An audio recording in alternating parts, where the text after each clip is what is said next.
Friends, welcome back to my channel Rachna's creation. कच्ची से कलम तक मैं हूं रचना। और आज की प्री की टेस्ट सीरीज़ के में 100 क्वेश्चन के सीरीज़ का टॉपिक क्या है, सबसे पहले आपको बता दूं। विश्व भूगोल में आज का टॉपिक है विश्व के पठार। भारत के भूगोल में आज का टॉपिक है भारत के तटीय भाग। पॉलिटी यानी राजव्यवस्था में आज का टॉपिक है संसद द्वारा पारित प्रमुख अधिनियम। अर्थव्यवस्था इकोनॉमिक्स में आज का टॉपिक है मुद्रा एंड बैंकिंग के प्रमुख कीवर्ड्स, जहाँ से क्वेश्चन पूछे जाते हैं। प्राचीन भारत में मौर्योत्तर काल का राजनीति और प्रशासन। मध्यकाल में है जहांगीर एवं शाहजहां। आधुनिक भारत में है गांधी जी के प्रारंभिक आंदोलन। साइंस में है जीव विज्ञान यानी बायो से मनुष्य का पाचन तंत्र। जीके में है यूएनओ। अब ये जो सारे टॉपिक्स हैं, आपको टॉपिक सुन करके अंदाजा लग गया होगा कि ये टॉपिक कितने इम्पोर्टेंट हैं किसी भी प्री एग्जाम के लिए। जैसा कि मैंने आपको प्री की फर्स्ट क्लास में ही बताया था वर्कशॉप में कि हम पहले टेस्ट सीरीज में वो टॉपिक्स खत्म कर रहे हैं जो कि मोस्ट इम्पॉर्टेंट टॉपिक है, यानी जहां से सबसे ज़्यादा क्वेश्चन पूछे जाते हैं। और ये है आज test number 8, day 8, test number 8। हमारा टेस्ट सीरीज का पैटर्न क्या है? 6 to 12 एनसीईआरटी सारे सब्जेक्ट की, कम से कम 2 किताब, जो किताब की लिस्ट मैंने आपको बताई थी इन सारे सब्जेक्ट्स की। 20 साल के क्वेश्चन, बैक ईयर क्वेश्चन, किसी भी तरह के प्रारंभिक परीक्षा में पूछे गए इन टॉपिक्स के बैक ईयर क्वेश्चन, स्पेशली पठार के तटीय भाग में 20 साल में क्या क्या क्वेश्चन बने हैं। फॉरवर्ड लिंक क्वेश्चन यानी नए आपके लिए क्या क्वेश्चन बनाए जा सकते हैं। इस पैटर्न पे मैं आपको टेस्ट सीरीज के थ्रू पूरी प्री तैयार करा रही हूँ। जिन लोगों ने ये प्री क्लासेस वीडियोस पहले नहीं देखी उनको बता दूं कि इस वीडियो के डिस्क्रिप्शन बॉक्स में मैंने बाकी टेस्ट की लिंक शेयर की हुई है, बाकी प्री की क्लासेस की लिंक शेयर की हुई है, प्री से रिलेटेड गाइडलाइन की लिंक शेयर की और फास्ट रिवीजन की भी लिंक शेयर की हुई है। तो जिन लोगों की पहले की क्लासेस छूट गई वो चाहे तो इसे देख सकते हैं। अब चलिए शुरू करते हैं आज के 100 क्वेश्चन का टेस्ट सीरीज। तो सबसे पहले करते हैं भारत का भूगोल। और भारत के भूगोल में आज का टॉपिक है भारत की तटरेखा। भारत की तटरेखा की लंबाई कितनी है? भारत की तटरेखा की लंबाई 7516.6 किलोमीटर। और ये क्वेश्चन बहुत इंपॉर्टेंट है। भारत की तटरेखा कितने राज्य और कितने संघ राज्यों को छूती है? ये क्वेश्चन पूछा जा चुका है। 9 राज्य हैं और 4 केंद्र शासित प्रदेश है। लेकिन आगे का क्वेश्चन आपके लिए 9 राज्यों के नाम है। तो 9 राज्यों के नाम का कोड है GM GKK, ठीक है, GM GKK TAOB। Gujarat, Maharashtra, Goa, Karnataka, Kerala. Gujarat, Maharashtra, Goa, Karnataka, Kerala, Tamil Nadu, Andhra, Orissa, पश्चिम बंगाल। ये आपके 9 राज्य और 4 केंद्र शासित प्रदेश। सभी को याद होगा अगर मैपिंग में देखा होगा, दमन-दीव, लक्षद्वीप, अंडमान निकोबार और पुडुचेरी। सर्वाधिक लंबी तटरेखा किसकी है? सर्वाधिक लंबी तटरेखा है गुजरात की। पूछा जा चुका है, कितनी है वो याद कर लीजिए, 1214 किलोमीटर। और सर्वाधिक छोटी तटरेखा है गोवा की, जिसकी लंबाई है 101 किलोमीटर। भारत के प्रादेशिक जल क्षेत्र का विस्तार कितने समुद्री मील तक है? तो भारत के प्रादेशिक जल क्षेत्र का विस्तार 12 समुद्री मील तक है। किसी भी देश के प्रादेशिक जल क्षेत्र को क्षेत्रीय सागर कहा जाता है। ये एक फॉरवर्ड लिंक का क्वेश्चन बन सकता है। और क्षेत्रीय सागर की दूरी आधार रेखा से सागर की ओर नापी जाती है, जो कि सामान्यतः 12 समुद्री मील नापी जाती है। ऐतिहासिक भूगोल में रत्नाकर किसे कहा जाता है? ये क्वेश्चन पूछा जा चुका है। ऐतिहासिक भूगोल में हिंद महासागर का नाम था रत्नाकर। लेकिन इंग्लिश में अगर पूछा जाए forward link question, jewel of mine कहा जाता था भूगोल में हिंद महासागर को। पश्चिमी तट के भाग कौन कौन से? तो पश्चिमी तट के टोटल कितने भाग हैं? 3 भागों में बांटा गया है। एक तो कोंकण, दूसरा कर्नाटक और तीसरा मालाबार। ये पूछा जा चुका है क्वेश्चन। अब उत्तरी मैचिंग में आ सकता है। उत्तरी भाग को कहते हैं कोंकण, मध्य भाग को कहते हैं कर्नाटक तट और दक्षिणी भाग को कहते हैं मालाबार तट। ये आपसे मैचिंग में पूछ सकता है, इसलिए मैंने फॉरवर्ड लिंक क्वेश्चन बता दिया। उत्तरी सरकार को किन नदियों के बीच उत्तरी सरकार स्थित है? तो कृष्णा नदी और महानदी के बीच के मैदान को उत्तरी सरकार कहा जाता है। महानदी और कृष्णा नदी के बीच के मैदान को उत्तरी सरकार कहते हैं। फॉल्स डीबी बिंदु से लेके केप कोमोरिन तक कौन सा तट है? तो उस तट का नाम है कोरोमंडल तट। ये बहुत इंपॉर्टेंट क्वेश्चन है। लेकिन इसमें एक और चीज़ इंपॉर्टेंट है, फॉल्स डीबी बिंदु है कृष्णा डेल्टा के पास, और तमिलनाडु के केप कमोरिन है कन्याकुमारी पर। केप कमोरिन कन्याकुमारी और फॉल्स डीबी बिंदु कृष्णा डेल्टा के पास आंध्र प्रदेश में, और इसको मिलाकर के बनता है कोरोमंडल तट, जो कि बहुत इंपॉर्टेंट है। भारत के प्रमुख पूर्वी बंदरगाह कौन कौन से हैं? भारत के प्रमुख पूर्वी बंदरगाह हैं विशाखापट्टनम आंध्र प्रदेश में, हल्दिया पश्चिम बंगाल में, पारादीप उड़ीसा में, एन्नोर तमिलनाडु में, और तूतीकोरिन तमिलनाडु में। ये ऊपर से नीचे क्रम भी है, यानी उत्तर से दक्षिण का क्रम। विशाखापट्टनम, हल्दिया, पारादीप, एन्नोर, तूतीकोरिन। और भारत के पश्चिमी बंदरगाह कौन कौन से हैं? भारत के पश्चिमी बंदरगाह है सबसे पहले तो महाराष्ट्र में। वो कौन कौन से हैं? मुंबई, कांडला है गुजरात में, मुर्मुगांव है गोवा में, जवाहरलाल नेहरू है महाराष्ट्र में, जंजीरा है महाराष्ट्र में, उडुपी कर्नाटक, कोचिन केरल, न्यू मैंगलोर। ये है पश्चिमी बंदरगाह और ये है पूर्वी बंदरगाह, और इससे आपके क्वेश्चन पूछे जाते हैं।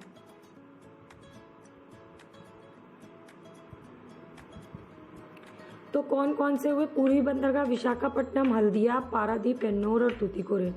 और पश्चिमी बंदरगाह कौन कौन से हुए? मुंबई, कांडला, मुर्मुगांव, जवाहरलाल नेहरू, जंजीरा, उडुपी, कोचिन और न्यू मैंगलोर। इन दोनों को अलग अलग करके आपको याद करना है, क्योंकि ये बहुत इंपॉर्टेंट क्वेश्चन है। अब चलिए चलते हैं वर्ल्ड ज्योग्राफी में। तो वर्ल्ड ज्योग्राफी में टॉपिक है विश्व के पठार। सबसे पहला क्वेश्चन, निर्माण के आधार पर, निर्माण प्रक्रिया के अनुसार पठारों का वर्गीकरण किया गया कितने भाग में? तो निर्माण प्रक्रिया के आधार पर पठारों का वर्गीकरण 9 प्रकार में किया गया है। अब उन प्रकारों से क्या क्या क्वेश्चन पूछे जाएंगे वो मैं आपको बताती हूँ। विंध्य पर्वत, चेरापूंजी पर्वत दोनों भारत के हैं, और शान पठार, विंध्य पठार, चेरापूंजी पठार भारत के, और शान पठार जो कि म्यांमार में है। ये किस तरह के पठार का उदाहरण है? ये तीनों पठार जो हैं वो जलकृत पठार का उदाहरण है। तो जलकृत पठार, जलीय पठार का निर्माण नदी द्वारा निक्षेप और पृथ्वी के संचरण के कारण जब जल उठता है ना, उन क्रियाओं से होती है, और ये तीनों हो गए जलकृत पठार। कोटावर जो कि पाकिस्तान में है, मैचिंग में आ सकता है इसलिए मैंने बता दिया। लोयस पठार जो कि चीन में है। ये दोनों किस तरह के पर्वत के पठार के उदाहरण है? ये दोनों है पवनकृत पठार के उदाहरण। भूपटल पे सर्वाधिक विस्तृत पठार किस तरह का पाया जाता है? तो भूपटल पे सर्वाधिक विस्तृत पठार है अंतरा पर्वतीय पठार। ये अंतरा पर्वतीय पठार भूपटल का सर्वोच्च, चारों तरफ पर्वतों से घिरा होता है ना, उसी के कारण इन पठारों को अंतरा पर्वतीय पठार कहा जाता है। और इसमें तिब्बत का पठार आता है, भारत का तिब्बत का पठार इसी के अंतर्गत आता है। संसार का छत किस पठार को कहा जाता है? संसार का छत पहले कहा जाता था तिब्बत के पठार, ये पामीर के पठार को। ठीक है, तो पामीर का पठार भी अंतरा पर्वतीय पठार के तहत ही आता है। आगे चलकर संसार के छत के रूप में कई पठारों को माना गया, जैसे कि अमेरिका का बोलीविया और पेरू पठार, कोलंबिया पठार और मैक्सिको का पठार, ये इसके अंतर्गत आने लगा। प्रायद्वीपीय भारत किस तरह के पठार का उदाहरण है? तो भारत का जो प्रायद्वीपीय क्षेत्र है वो उदाहरण है महाद्वीपीय पठार का उदाहरण। इसके बाद भारत का कोरोमंडल तट किस प्रकार के पठार का उदाहरण है? भारत का कोरोमंडल तट तटीय पठार का उदाहरण है। कोलंबिया पठार जो कि यूएसए में है, 2 क्वेश्चन मैंने बता दिया, किस तरह का पठार है? कोलंबिया पठार ज्वालामुखी पठार है। पठार पर स्थित नगर कौन सा है? पठार पर स्थित नगर है मैड्रिड, ये पूछा जा चुका है। आगे का क्वेश्चन आपके लिए ये बन सकता है कि आइबेरियन प्रायद्वीप में स्थित यूरोपीय देश स्पेन के अधिकांश भाग पर मेसेटा पहाड़ है, यानी मेसेटा पहाड़ पे कौन सा नगर स्थित है? मैड्रिड स्थित है। ठीक है, तो ये आपके हो गए पठार से रिलेटेड पूरे 20 साल में पूछे गए क्वेश्चन। आगे क्या इंपॉर्टेंट क्वेश्चन नए बन सकते हैं, और मैंने बुक्स और एनसीईआरटी से भी आपको कवर करवा दिया। अब चलते हैं हम लोग पॉलिटी की तरफ। चलिए, तो पॉलिटी में है आज संसद द्वारा पारित प्रमुख अधिनियम से रिलेटेड क्वेश्चन। बहुत सारे अधिनियम हैं, लेकिन मैं आपको इम्पोर्टेंट अधिनियम के इम्पोर्टेंट क्वेश्चन बताती हूँ। खाद्य मिलावट निवारण अधिनियम, किस वर्ष खाद्य मिलावट निवारण अधिनियम प्रथम बार लागू किया गया? आंसर है 1954 में लागू किया गया था इसको सर्वप्रथम। सिविल अधिकार संरक्षण अधिनियम 19 के अधीन सभी दंडनीय अपराध हैं संज्ञेय, लेकिन इसको कौन करता है? मतलब ये किसके अंडर में जाता है? तो ये जाता है न्यायिक मजिस्ट्रेट के अंदर में, और ये पारित हुआ था 1955 में। तो सिविल अधिकार संरक्षण अधिनियम से कई क्वेश्चन पूछे जाते हैं, लेकिन क्वेश्चन का क्राइटेरिया क्या होता है, मतलब किस टॉपिक से बार बार किया जाता है, वो ये है कि एक तो कब पारित हुआ, तो 1955 में। किसके तहत इनके केसेस जाते हैं, न्यायिक मजिस्ट्रेट के पास जाते हैं। सिविल अधिकार संरक्षण अधिनियम के अंतर्गत सभी अपराध किस प्रकार के होते हैं, संज्ञेय अपराध होते हैं। और इसका विस्तार कहाँ है, तो इसका विस्तार है संपूर्ण भारत में। हिंदू विवाह अधिनियम कब आया, 1955 में। हिंदू उत्तराधिकार अधिनियम कब आया, 1956 में। स्थानीय चुनाव में महिला आरक्षण किस संशोधन के द्वारा, 74वें संशोधन द्वारा। सती प्रथा अधिनियम कब आया, 1987 में। ये आता है मैचिंग में क्वेश्चन। घरेलू हिंसा महिला सुरक्षा अधिनियम, इसको कब लागू किया गया, इसको लागू किया गया 26 अक्टूबर 2006 को पूरे भारत में, जम्मू एंड कश्मीर राज्य को छोड़ के पूरे भारत में इसको लागू किया गया था। क्रिमिनल ट्राइब्स एक्ट कब बनाया गया, क्रिमिनल ट्राइब्स एक्ट, ये एक बार क्वेश्चन पूछा गया, लेकिन बेसिक क्वेश्चन इसलिए आपको पता होना चाहिए। ये 1871 में ये अधिनियम आया था। SC/ST अधिनियम कब प्रवृत्त हुआ, अनुसूचित जाति एवं अनुसूचित जनजाति अत्याचार निवारण अधिनियम। ये क्वेश्चन MPPCS में बहुत बार पूछा जाता है। ये आया था 30 जनवरी 1990 को, और इसका प्रमुख सिद्धांत था संरक्षा विभेद सिद्धांत। ये बहुत इंपॉर्टेंट क्वेश्चन है। जुर्माना वसूल करने की शक्ति इस अधिनियम में किसको है, तो वैसे तो ये अधिनियम पूरा केंद्र सरकार के अधीन है, लेकिन जुर्माना वसूल करने की शक्ति है राज्य सरकार के पास। अब ये पेशा अधिनियम कब आया, पेशा अधिनियम आया 1966 में आया। पेशा अधिनियम के अनुसूचित क्षेत्रों में पंचायत का विस्तार, अनुसूचित क्षेत्रों में पंचायत का विस्तार अधिनियम को कहते हैं पेशा अधिनियम। ये आया था 1966 में, यानी कि ये क्या है, उससे संबंधित है, आपका पंचायत से रिलेटेड। ये ऑप्शन चेंज भी कर सकता है, तो पेशा को लिख लीजिए पंचायत। ठीक है, तो ये 10 क्वेश्चन बहुत ही इंपॉर्टेंट है। अभी इसमें और भी क्वेश्चन है जो मैं अगले टेस्ट सीरीज में आपको कंप्लीट करवाऊंगी, ये टॉपिक अभी खत्म नहीं हुआ। अब हम लोग करते हैं इकोनॉमिक्स में। तो इकोनॉमिक्स में आज के क्वेश्चन हैं बहुत ज़्यादा इंपॉर्टेंट और सब वन लाइनर है। ICICI की स्थापना कब हुई, 1955 में। IDBI की स्थापना कब हुई, 1964 में। IFCI की स्थापना हुई 1948 और SIDBI की स्थापना हुई 1990। ICICI मतलब भारतीय औद्योगिक साख एवं निवेश निगम, 1955। IDBI भारतीय औद्योगिक विकास बैंक, 1964। IFCI भारतीय औद्योगिक वित्त निगम, 1948 और भारतीय लघु उद्योग विकास निगम यानी SIDBI 1990। LIC की स्थापना कब हुई, LIC भारतीय जीवन बीमा निगम, 1956। और IRDA की स्थापना कब हुई, IRDA की स्थापना हुई सन 2000 में। तो IRDA जो है वो बहुत इम्पॉर्टेंट है, इसलिए आपको ये 2000 याद रखना चाहिए। IRDA का है स्वतंत्र नियामक प्राधिकरण है ये IRDA, बीमा से संबंधित। अब आगे इसका फुल फॉर्म है IRDA का बीमा नियामक एवं विकास प्राधिकरण, insurance regulatory development authority. IRDA किस चीज़ का नियमन करती है, IRDA जो करती है वो बीमा कंपनी का नियमन करती है। एक्चुअरीज शब्द किस चीज़ से संबंधित है, एक्चुअरीज शब्द संबंधित है बीमा से। SEBI अधिनियम कब पारित हुआ, stock exchange board of India, 1992 में पारित हुआ।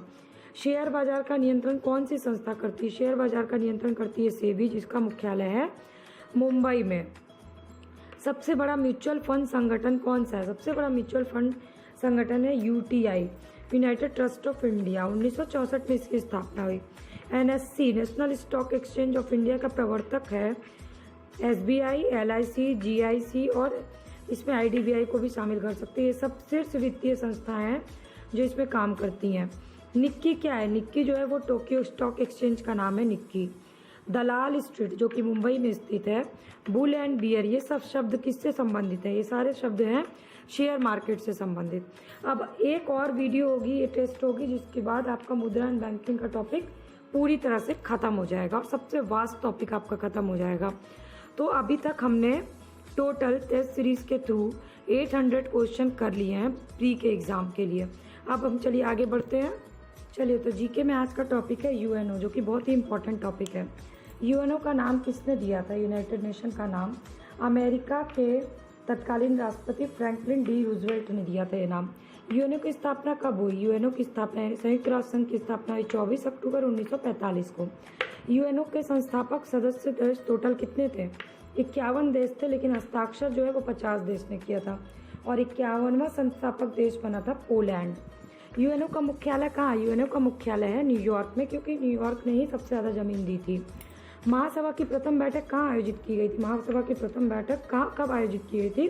1952 में, क्योंकि संघ का मुख्य कार्यालय 1952 में ही बन के तैयार हुआ, इसलिए उसी समय प्रथम बैठक की गई। यूएनओ के ध्वज में कौन कौन से रंग है? नीला और सफ़ेद रंग है। तो ध्वज की पृष्ठभूमि नीली है और उस पर सफ़ेद रंग से संयुक्त राष्ट्र का प्रतीक बना हुआ। प्रतीक में 2 जैतून के वक्राकार ऐसे करके शाखाएं ऊपर से खुली और उनके बीच विश्व का मानचित्र बना हुआ है। यूएनओ के टोटल कितने अंग हैं? तो संयुक्त राष्ट्र संघ के टोटल 6 अंग हैं। महासभा, सुरक्षा परिषद, आर्थिक एवं सामाजिक परिषद, न्यास परिषद, अंतर्राष्ट्रीय न्यायालय और सचिवालय। विश्व की लघु संसद किसे कहा जाता है? विश्व की लघु संसद महासभा को कहा जाता है। अंतर्राष्ट्रीय शांति एवं सुरक्षा बनाए हो तो किसकी स्थापना की गई? सुरक्षा परिषद की स्थापना की गई। दुनिया का पुलिसमैन किसको कहा जाता है? दुनिया का पुलिसमैन सुरक्षा परिषद को कहा जाता है। यूएनओ का टॉपिक अभी खत्म नहीं हुआ, आगे के टेस्ट सीरीज में इसको और कंटिन्यू करेंगे। ये यूएनओ के बार बार पूछे गए क्वेश्चन है, इसलिए मैंने आपको सबसे पहले ये कवर कराया। अब अभी तक आपने ये वीडियो देखी यानी 50 क्वेश्चन देखा है, तो लाइक बटन प्रेस करिए, इसको अपने फ्रेंड्स से शेयर करिए, अपने व्यूज़, अपने क्वेश्चंस, अपने डाउट्स मुझे कमेंट करके बताइए। मैं आपके सवालों का जवाब अगले टेस्ट में दूंगी। और चैनल के पहली बार विजिट किया तो सब्सक्राइब बटन को क्लिक कर लीजिए ताकि फ्री ऑफ कॉस्ट सारी वीडियो अपडेट मिले। और इस वीडियो के डिस्क्रिप्शन बॉक्स को ज़रूर क्लिक करके देखिएगा, आपको बहुत सारी यूजफुल वीडियो की लिंक मिल जाएगी। भारत में हमारा टॉपिक है मौर्योत्तर काल से ही। मौर्योत्तर काल में पहला क्वेश्चन, इससे पहले भी हम लोग क्वेश्चन कर चुके हैं, आगे बढ़ते हैं। शक संवत कब प्रारंभ हुआ? शक संवत प्रारंभ हुआ 78 ईस्वी में। और विक्रम संवत कब हुआ था? 57 ईस्वी पूर्व में। विक्रम और शक संवत में अंतर कितने साल का? विक्रम और शक संवत के बीच अंतर 135 वर्ष का। अश्वघोष किसके समकालीन थे? अश्वघोष जो थे वो कनिष्क के समकालीन थे। यानी कनिष्क के समय और कौन कौन था ये मैंने आपको पिछले क्लास में, पिछले टेस्ट में बता दिया था। रब्तक अभिलेख में कहाँ कहाँ का उल्लेख किया गया था? रब्तक अभिलेख जो है वो कनिष्क का ही था।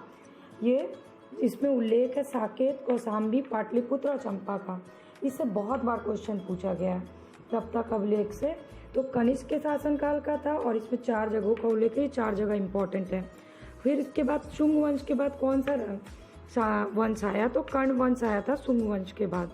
वर्ण व्यवस्था का रक्षक किसे कहा जाता है? वर्ण व्यवस्था का रक्षक कहा जाता है गौतमी पुत्र सातकर्णी को। ये भी बहुत इंपॉर्टेंट है। सातवाहन शासक था गौतमी पुत्र सातकर्णी। उसने अपने मतलब 4 वर्ण वाली व्यवस्था को फिर से स्थापित किया था और इसी कारण से उसे वर्ण व्यवस्था का रक्षक कहा जाता है। मौर्यों के बाद दक्षिण भारत में कौन सा राज्य प्रभावशाली हुआ? मौर्यों के बाद हुआ था दक्षिण भारत में सबसे प्रभावशाली राज्य सातवाहन का था। और पुराणों में इस वंश के संस्थापक का नाम दिया गया और ये क्वेश्चन पूछा भी जाता है। सातवाहनों के संस्थापक कौन था? शिमुक था। कनिष्क को किस चीनी जनरल ने हराया था? कनिष्क को हराया था, उसका नाम था पान चाओ। चीनी स्रोतों के अनुसार इसके बारे में पता चलता है। भारत के बाहर तक सीमा थी किस वंश की? भारत के बाहर तक सीमा थी कुषाण वंश की। ये 10 क्वेश्चन बहुत ही इंपॉर्टेंट है, इसलिए इसको प्लीज़ आप लोग अच्छे से याद कर लीजिए। अब हम लोग चलते हैं मेडाइवल हिस्ट्री। तो मेडाइवल हिस्ट्री में टॉपिक है जहांगीर, और जहांगीर से पूछे गए क्वेश्चंस और उस क्वेश्चन से लिंक करके कुछ और क्वेश्चंस भी आपको बताऊंगी। 2 अस्पा और सिंह अस्पा प्रथा किसने शुरू की थी? 2 अस्पा और सिंह अस्पा प्रथा शुरू की थी जहांगीर ने। इसके अंतर्गत बिना जात पद बढ़ाई मनसबदारों को अधिक सेना रखनी पड़ती थी, इसको बोलते थे 2 अस्पा और सिंह अस्पा। चित्तौड़ की संधि किसने की थी? चित्तौड़ की संधि हुई थी जहांगीर और मेवाड़ के राणा के मध्य हुई थी चित्तौड़ की संधि। 1615 ईस्वी में राणा अमर सिंह और मुगल बादशाह जहांगीर के बीच में हुई थी चित्तौड़ के किले को लेकर के। जहांगीर के दरबार में सबसे पहले कौन आया था? जहांगीर के दरबार में सबसे पहले आया था विलियम हॉकिंस। 1608 से 1611 ईस्वी में पहला ब्रिटिश राजा जेम्स प्रथम का अंग्रेज राजदूत था। मुगल दरबार में आने वाला पहला अंग्रेज था हॉकिंस। जहांगीर ने किसको इंग्लिश खान की उपाधि दी थी या खान की उपाधि दी थी? जहांगीर ने विलियम हॉकिंस को इंग्लिश खान की उपाधि दी थी। सर टॉमस रो किसके दरबार में आया था और कब आया था? सर टॉमस रो जो है ब्रिटिश राजदूत था, वो जहांगीर के दरबार में आया था 1615 ईस्वी में। अजमेर मिलने कौन पहुंच गया था जहांगीर से उसके पीछे पीछे? तो इंग्लैंड का कौन सा दूत था जो जहांगीर के पीछे अजमेर से मांडू तक आ गया था? वो था सर टॉमस रो। जहांगीर ने उसको वहाँ मिलने का अवसर दिया था। जहांगीर के पूरे शासनकाल का विवरण कौन करता है? कौन सा डच पर्यटक किसने किया है? तो वो डच पर्यटक था फ्रांसिस्को पेल्सर्ट। ये जहांगीर के समय में आया था फ्रांसिस्को पेल्सर्ट। ये जो लोग आए थे ना दूत के रूप में, उनका क्रम भी पूछ सकता है, इसलिए मैं आपको पूरा डिटेल में बता रही हूँ। जहांगीर का मकबरा कहाँ स्थित है? एक क्वेश्चन ये। किस मुगल शासक का मकबरा भारत में स्थित नहीं? दूसरा क्वेश्चन ये। तो इसका आंसर है शाहदरा, लाहौर में जहांगीर का मकबरा स्थित है। नादिर उल असर की उपाधि किसने दी थी? किसको दी गई थी? नादिर उल असर की उपाधि मंसूर को दी गई थी, जहांगीर ने दी थी।